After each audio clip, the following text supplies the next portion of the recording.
DK Mithila express film का audio video सबसे पहले आप तक पहुंचे तो हमारे चैनल को लाल बटन दबाकर सब्सक्राइब करें और बेल आइकन को दबाना ना भूलें।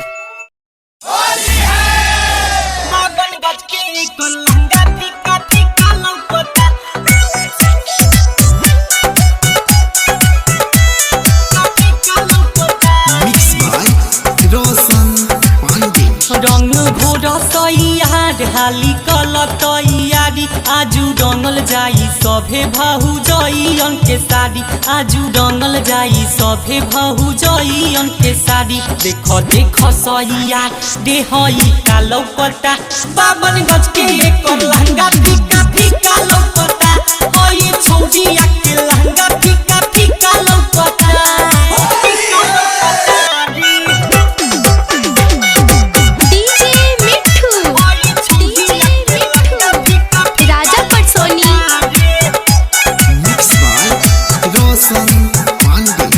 वैष्णवी रिकॉर्डिंग स्टूडियो खतवारा लाली औदी हरियर लाबदुई गो कलर डंग डंगा बायबीर से शरीर के भीतर देख गहुआ जबाद में होली का लौकता 52 गज के एक लहंगा फीका फीका लौकता ओई छौड़िया के लहंगा फीका फीका लौकता फीका लौकता।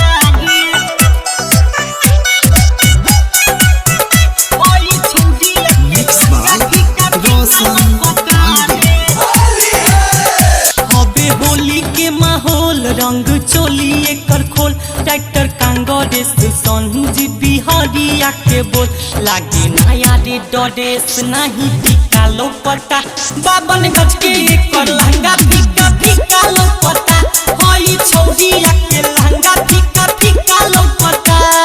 Vaishnavi recording studio Khatwara.